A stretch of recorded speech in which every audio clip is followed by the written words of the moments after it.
Bismillahirrahmanirrahim. Assalamualaikum warahmatullahi wabarakatuh. Alhamdulillah, nahmaduhu wa nasta'inuhu wa nastaghfiruh. Wa na'udzu billahi min syururi anfusina wa min sayyiati a'malina. May yahdihillahu fala mudilla lahu wa may yudlil fala hadiya lahu.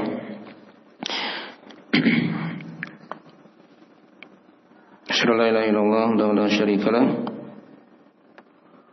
Wa asyhadu anna Muhammadan abduhu wa rasuluh sallallahu alaihi wa alihi washabbihi wa man tabi'ahum bi ihsan ila yaumil din, amma ba'd.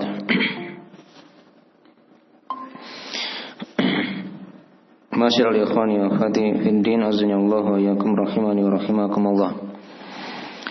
Pada malam ini kita akan lanjutkan dari pembahasan kita mengkaji kitab Fadlu al-Islam yang dikarang oleh Syekh Muhammad bin Abdul Wahhab An-Najdi rahimahullah ta'ala. Dan kita masih athar yang pertama dari athar Ubay bin Ka'ab. Atharnya agak panjang ya, sudah kita terangkan, sudah dibaca dari pembahasan sebelumnya dari athar ini. Hanya penjelasan dari athar ini belum selesai ya, kita bahas kemarin. Baik. Jadi sudah berlalu dari biografi ringkas Ubay bin Ka'ab, dari sahabat Al-Ansar, dari suku Al-Khazraj yang ada di Madinah. Dan juga sudah diterangkan dari faedah pokok athar ini di bagian yang pertama kemarin, dari keutamaan Islam. Ya, pada perkataan beliau, alaikum bis-sabili was sunnah, fa innahu laysa min 'abdin 'ala sabilin wa sunnatin dzakara ar-rahmana fa fadat 'aynahu min khasyatillah fatamassahu an-nar. Kata beliau, wajib atas kalian berpegang teguh dengan jalan dan sunnah, karena sungguhnya tidak ada bagi hamba yang berpegang teguh dengan jalan dan sunnah ini kemudian dia mengingat Allah yang Maha Pengasih Ar-Rahman, kemudian bercucur air matanya karena takut kepada Allah, dia akan disentuh oleh api neraka. Jadi dia tidak akan disentuh oleh api neraka sepanjang dia punya dari berpegang teguh dengan jalan dan sunnah ini, yaitu Islam. Nah, tapi ini sudah diterangkan ya dari faedah pokok athar ini. Islam itu merupakan sebab yang menjaga seorang hamba dari siksaan api neraka. Ya, itu secara umum seperti itu ya. Karena siapa yang mencari selain Islam sebagai agama, maka dia tidak akan beruntung, tidak akan diterima agamanya, dan dia di akhirat akan menjadi orang-orang yang merugi. Nah, kekal dalam api neraka. Karena agama yang diterima oleh Allah, diridai oleh Allah, sudah kita bahas di ayat pertama, adalah Islam. Nah, itu ada banyak di bawahnya dari keharusan-keharusannya ya. Nah, dari pembahasan seputar ini ya. Baik. Dan sudah dibahas dari mana jalan di sini ya. Di sini jalan maksudnya jalan Islam. Ya, jalannya Rasulullah, jalannya agama Rasulullah sallallahu alaihi wasallam. Dan juga sudah kita bahas dari mana sunnah. Ya, secara bahasa dia bermakna jalan yang ditempuh. Adapun secara istilah dia kembali pada dua makna ya. Ada yang bermakna umum, ada yang bermakna apa? Khusus. Ya, adapun sunnah yang bermakna umum itulah jalan Islam ini, jalannya Rasulullah dan para sahabatnya. Itulah yang dikatakan sebagai sunnah. Ya, yang sudah berlalu ya, yang mencakup keyakinan, amalan, akidah, ya, muamalah, fikih, akhlak dan seterusnya dari pembahasan agama ini. Itu yang dikatakan sunnah. Jadi jangan salah paham ya, mana sunnah itu didudukan pada tempatnya masing-masing. Ya. Jadi ketika dia dikatakan ahli sunnah, misalnya dia ahli di dalam sunnah, dalam Islam ini. Ya, dalam Islam. Itu jalannya ahli sunnah misalnya, berada di atas sunnah, Ya, tatkala berada di atas Islam yang benar. Itu makna sunnah secara umum yang diterangkan di sini ya. Baik. Dan sudah dibahas juga ada penggunaan sunnah juga di kalangan di bidang-bidang khusus dari agama ini ya. Ada di bidang fikih. Kalau sunnah di bidang fikih maknanya apa kemarin? Sudah dibahas. Kalau sunnah di ulama usul fikih, di ulama fikih dulu. Pembahasan fikih misalnya. Ini sunnah. Hukumnya sunnah misalnya. Apa itu?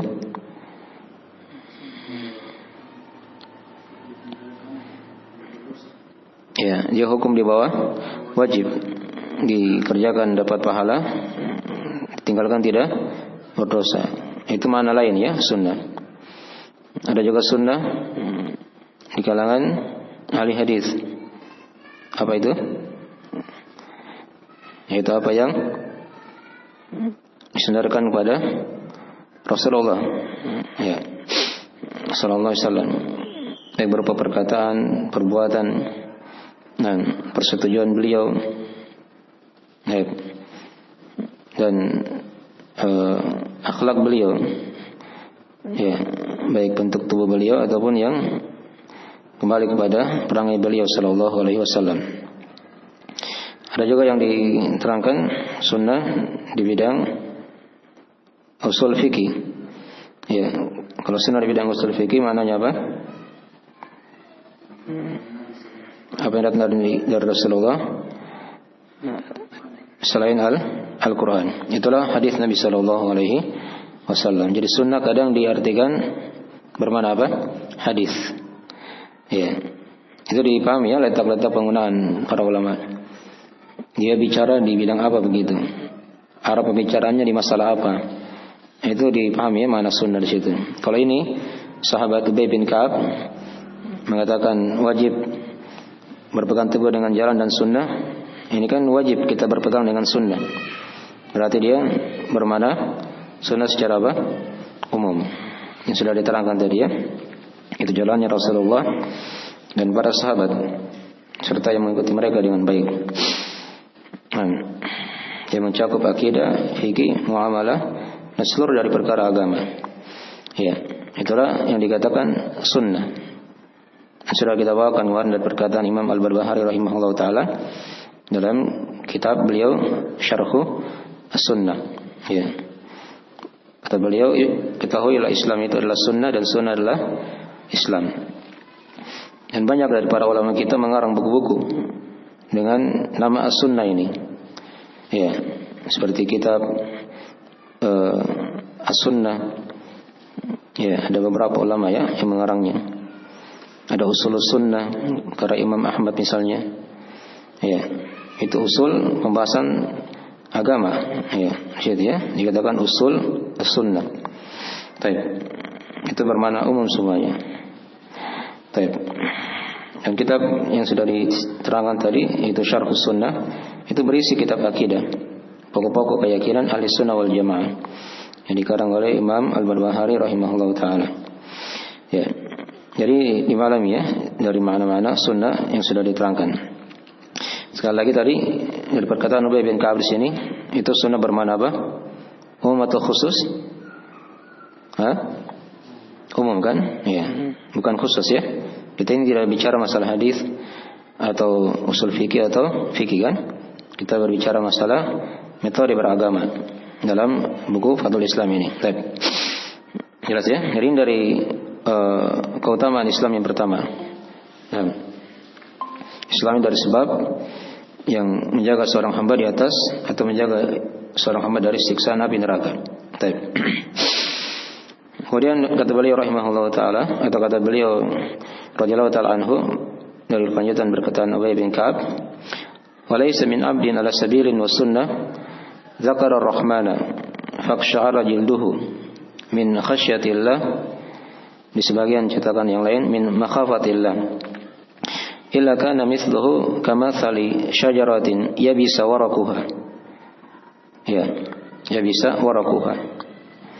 Fabaina hiya kadzalik id asabat harrihu fatahatat anha waraquha illa tahatat anhu dhunubuhu kama tahatta an hadhihi syajarati waraquha wa inna iktisadan fi sabilin wa sunnatin khairun min ijtihadin fi khilafi sabilin wa sunnah. Baik, kata beliau rahimahullah, atau kata beliau radhiyallahu ta'ala anhu, ya, ini dari penjelasan potongan yang kedua ya, dari pembahasan sebelumnya. Kata beliau, dan tidak ada bagi hamba itu yang berada di atas jalan dan sunnah, dia mengingat Allah yang Maha Pengasih Ar-Rahman, kemudian bergetarlah kulitnya karena takut kepada Allah juga. Ya. Kecuali permisalannya, kata beliau, seperti permisalan pohon yang kering daunnya, ya, yang kering daun-daunnya. Maka tatkala dia seperti itu, ya, ditimpa oleh angin, ya, maka berjatuhanlah darinya daun-daun tersebut. Ya, pernah lihat kan pohon yang kering daunnya kan, yang sudah kuning, ya, masih di pohon dia. Tiba-tiba apa? Ada angin yang berhembus, ya, dengan kencang misalnya kan, maka berjatuhan pasti daun-daun yang kuning itu, yang sudah hampir rontok ya. Nah, itu permisalan, kata beliau, ya, seperti itu juga, ya, kecuali akan seperti itu juga, ya, jatuh darinya dosa-dosanya, sebagaimana, ya, jatuhnya dari pohon ini daun-daunnya tadi itu. Baik. Jadi ini dari penjelasan yang kedua ya, dari keutamaan Islam di sini. Nah, Islam itu adalah sebab yang menyebabkan dosa-dosa hamba itu bisa terhapus. Ya, atau kalau bahasa lainnya, Islam dari sebab-sebab pengampunan apa? Dosa. Ya. Ini sebenarnya sudah berlalu ya di ayat yang ketiga, yang sudah kita bahas juga, dibawakan oleh beliau rahimahullah ta'ala ya, di surah Al-Hadid. Dan baik, sudah dikatakan wallahu ghafurur rahim, ditutup dengan ayat wallahu ghafurur rahim. Apa ayatnya itu? Ya ayyuhalladzina amanu taqullaha wa aminu bi rasulih yu'tikum kiflayn min rahmatih wa yaj'al lakum nuran tamshuna bihi wa yaghfir lakum wallahu ghafurur rahim. Ini sudah terangkannya di antara keutamaan Islam di sini. Islam dari sebab pengampunan apa? Dosa. Jadi ini sudah diwakili juga di ayat yang sudah kita terangkannya di ayat yang ketiga. Dari ayat yang beliau bawakan di situ. Hanya di sini beliau memberikan permisalan ya, jatuhnya dosa-dosa hamba itu ya sebagaimana pohon yang jatuh, daun-daunnya yang kering tadi itu. Nah, ini dari permisalan yang sangat indah. Dan kalau kita lihat di hadis-hadis juga banyak yang mendukung perkara ini ya. Baik. Di antaranya dari hadis misalnya, di mana kata Nabi dalam riwayat Imam Muslim, di mana kata Nabi sallallahu alaihi wasallam, al-Islamu ya tahdimu ma kana qablahu. Ya, Islam itu bisa menggugurkan dosa-dosa apa yang sebelumnya. Jadi kalau misalnya dia belum muslim dahulu, mungkin dia agama lain, atau dia berbuat kesyirikan misalnya, kekafiran, dia masuk Islam, ya, maka Islam itu menggugurkan seluruh dari dosa-dosa yang dia telah perbuat. Dipahami ya? Itu dari keutamaan Islam. Ya, dan kalau kita buka dari agama ini, dari sebab-sebab pengampunan dosa sangatlah banyak sekali. Sudah kita singgung juga di ayat yang ketiga ya. Sudah kita baca. Ya, ada 10 golongan juga diterangkan di surah Al-Ahzab itu kan. Nah, dari sebab pengampunan dosa. Ya, itu keislaman, ada keimanan, nah, ada 10 golongan diterangkan di situ ya. Dalam surah Al-Ahzab. Ya. Ada al-qunut, nah, ada as-sidq, kejujuran, kesabaran, ya. Rasa takut kepada Allah, khasyah. Nah, kemudian ada mirip tadi ya as-shadiq. Ada juga puasa, ya, yang menjaga kemaluannya dan berzikir kepada Allah. Itu ada 10 golongannya diterangkan di surah Al-Ahzab. Itu sebab-sebab pengampunan dosa. Itu baru di ayat ya. Al-Quran juga di ayat-ayat yang lain banyak sekali. Hadis-hadis juga banyak. Baik, dari sebab-sebab pengampunan dosa. Itu rincian ya dalam Islam. Ya, kalau mau dibuka lagi, mau didalami dari sebab-sebab pengampunan dosa. Ya, seorang dia duduk di majelis ilmu seperti ini, itu dari sebab pengampunan dosanya. Para malaikat yang hadir di majelis ilmu itu mendoakan kebaikan. Akan diterangkan di hadis-hadis juga ya. Dan ada malaikat yang berkeliling-keliling yang mencari majelis ilmu. Jika mereka mendapati majelis ilmu, mereka duduk. Ya. Ketika mereka telah bubar, mereka naik ya kepada Allah Subhanahu wa taala. Ya, dan Allah tanya kepada mereka, "Dari mana kalian?" Itu diterangkan di hadis ya. Allah tahu sebenarnya, tapi Allah tanya kepada mereka, para malaikat itu. Ya. Mereka menjawab, "Kami dari hamba-hambamu yang berada di muka bumi, yang duduk di majelis ilmu. Mereka mengingat Engkau ya Allah." Ya, panjang hadisnya di situ, yang jelas akhirnya diterangkan kata Allah, ya, "Nah, aku telah mengampuni mereka." Ya, yang hadir di majelis tersebut. Terus sebab pengampunan dosa. Dia pergi ke masjid misalnya, dia melangkah, itu kan dihitung semua langkah kakinya. Ya, kaki kanannya ini, kaki kirinya ini. Ya, diterangkan dalam hadis ya. Di salat 2 rakaat, ya, itu gugur semua dosa-dosanya. Dia berzikir setelah salat 5 waktu misalnya kan. Ya, itu sudah diterangkan ya. Walaupun sebanyak buih lautan, itu akan terhapus. Nah, itu baru hal-hal yang sunnah itu kalau mau diuraikan ya. Apalagi ada hal-hal yang wajib. Salat 5 waktu misalnya kan, sudah diterangkan tadi. Puasa, sedekah, bahkan haji juga seperti itu. Ada sebab-sebab yang menjadikan seorang hamba itu terhapus dosa-dosanya selamat dari siksa api neraka. Baik. Mungkin dari 2 keharusan ya.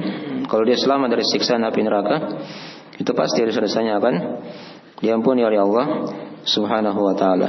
Ini tidak bisa dilepas ya. 2 keutamaan Islam di sini itu tidak bisa terlepas. Ya, antara keselamatan seorang hamba dari siksa api neraka dengan terhapusnya dosa-dosanya. Baik. Ada juga hadis yang mirip dengan perkara ini kalau mau dibawakan, seperti kisah tentang hadis qudsi ya, diterangkan oleh Allah dalam hadis Nabi sallallahu alaihi wasallam.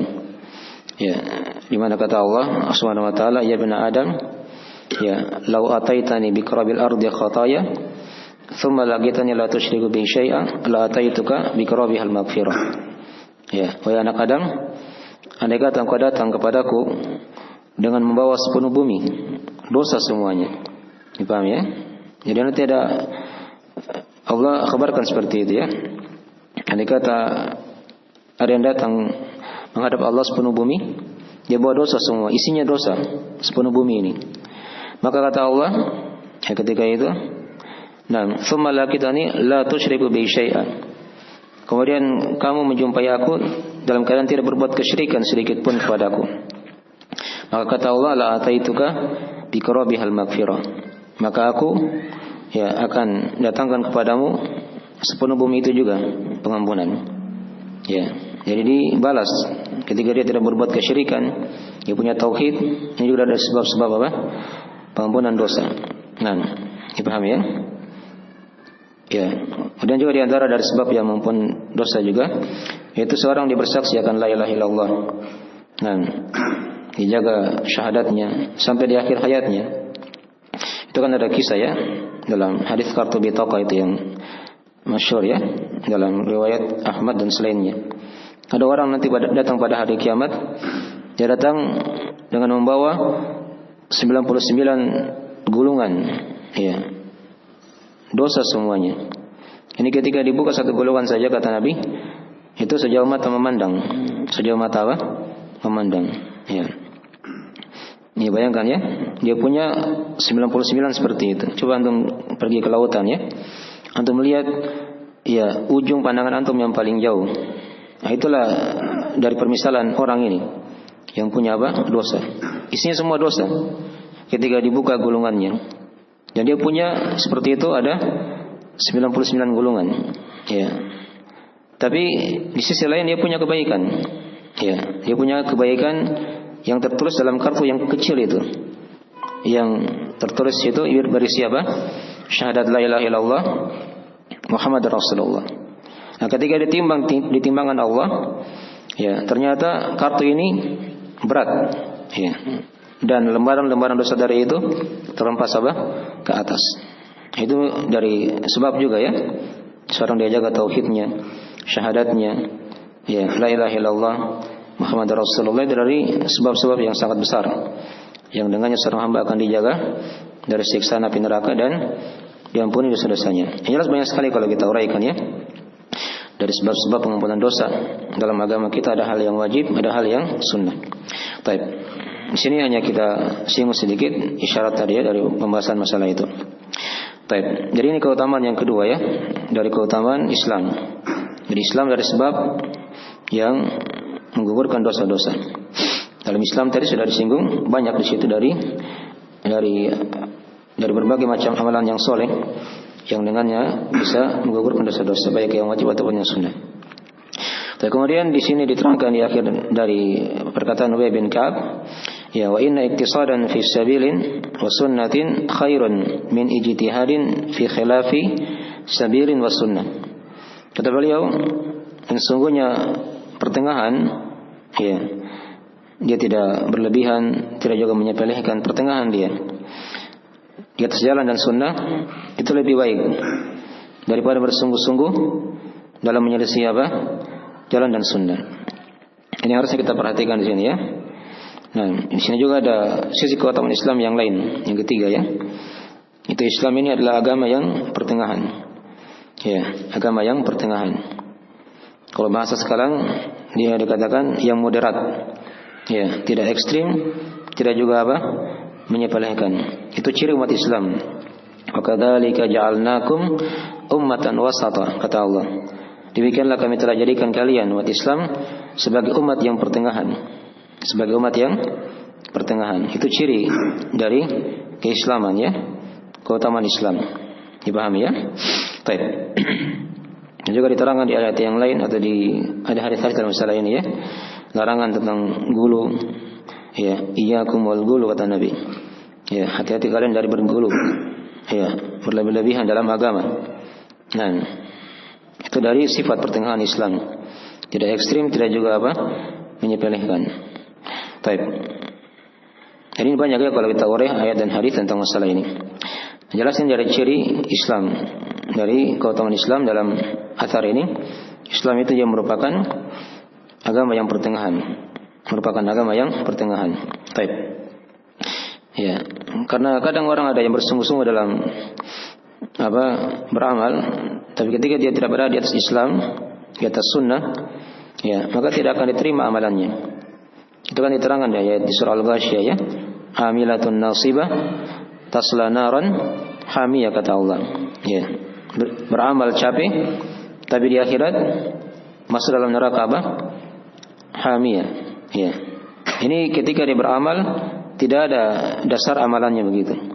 Ya, beramal bid'ah misalnya.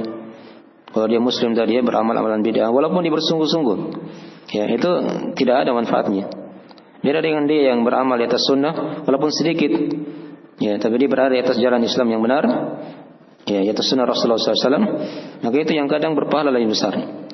Ya, berpahala apa? Lebih besar. Dipahami ya? Baik. Jadi diperhatikan di sini ya. Ya. Bukan dilihat kepada banyaknya amalan, tapi dilihat kepada apa? Baiknya amalan tersebut. Itu diterangkan dalam hadis. Ya, di mana ada diterangkan dalam ayat Al-Qur'an Al-Karim juga ya di surah Al-Mulk, di mana kata Allah Subhanahu wa taala, "Liyabluwakum ayyukum ahsanu amala." Itu kan diterangkan. Ya, Allah cipta kehidupan kematian ini untuk menguji kita. Menguji kalian, kata Allah. Siapa di antara kalian yang paling baik amalannya? Perhatikan kata yang paling baik ya, bukan yang paling banyak. Ya, tapi yang paling baiknya. Diterangkan oleh para ulama, apa itu yang paling baiknya? Yaitu yang paling ikhlas dan yang paling apa? Yang paling mencocoki sunnah Rasulullah SAW. wasallam. Ini dari ukuran yang paling utama dalam beramal. Bukan dilihat kepada yang paling banyaknya. Kalau banyak, yang paling banyak, tapi dia berada di atas agama yang benar, itu yang lebih utama juga. Kalau dia memang berijtihad, bersungguh-sungguh ya, berada di atas Islam yang benar, itu juga dari hal yang lebih utama ya, daripada yang lain. Tapi kalau dia berada di atas kesungguh-sungguhan, bersungguh-sungguh tapi tidak di atas jalan Islam yang benar, maka ini bukanlah hal yang afdal, bahkan dia dari hal yang tertolak ya di sisi Allah Subhanahu wa taala. Jelas ini ya? Baik. Maka dari ringkasan keutamaan Islam dalam athar ini ya. Jadi kesimpulan di sini ada 3 keutamaan Islam ya yang sudah diterangkan. Yang pertama, Islam dari sebab yang menjaga seorang hamba dari siksa api neraka. Yang kedua, Islam dari sebab penggugur dosa. Yang ketiga, Islam cirinya adalah agama yang pertengahan. Agama yang pertengahan. Tapi ini dari 3 faedah pokok seputar keutamaan Islam. Ya di sini walaupun tadi ada sebagian sudah berulang tadi ya, di keutamaan yang kedua tadi sudah diwakili oleh ayat di surah Al-Hadid yang sudah kita baca dari uraian beliau rahimahullah taala di sini. Tapi 2 ini dari ciri atau dari keutamaan Islam yang baru yang diterangkan di sini ya, dan juga tadi sudah kita terangkan juga ayat-ayat dan hadis yang mendukung perkara itu. Jelas ini ya. Jadi dari ringkasan pembahasan Ubay bin Ka'ab ini. Ya, di athar Ubay bin Ka'ab ini banyak faedah-faedah yang bisa dipetik ya. Ya, di antaranya dari faedah pokok atau dari faedah tambahan dari athar ini. Ya, padanya ada penetapan nama Allah Ar-Rahman ya. Nah, dan juga padanya ada keutamaan ya orang yang menangis karena takut kepada Allah Subhanahu wa taala. Ya, dan juga padanya dari athar ini juga ada keutamaan khasyah. Keutamaan khasyah ya. Yang sudah kita bahas juga di Kitabul Ilm. Apa itu makna khasyah? Yaitu rasa takut yang dibarengi dengan ilmu. Ya, kemudian juga di sini juga diterangkan kepada kita dari faedah athar ini juga. Padanya ada penetapan akan neraka. Ya, penetapan akan neraka. Dan juga padanya dari athar ini juga diterangkan kepada kita ya dari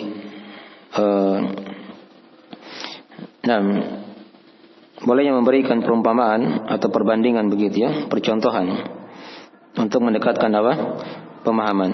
Jadi Ubay bin Ka'ab di sini memberikan contoh ya, permisalan kan begitu ya, untuk mendekatkan pemahaman. Gugurnya dosa-dosa itu diibaratkan bagikan apa tadi? Bagaikan daun-daun yang punya daun bagaikan pohon yang punya daun-daun yang yang sudah menguning, yang sudah rontok. Datang angin, terhempas daun-daunnya jatuh. Ya, seperti itu pula dari dosa-dosa yang gugur dari seorang hamba. Tapi ingat tadi ada syaratnya ya, sepanjang dia berada di atas Islam yang benar. Ya, atas jalan dan sunnah. Ini dipahami tadi ya, mana itu ya, jalan dan sunnah itu sudah kita bahas. Sudah diterangkan tadi itu. Baik. Kemudian dari sini juga diterangkan kepada kita dari ciri Islam ya, dari ciri agama Islam.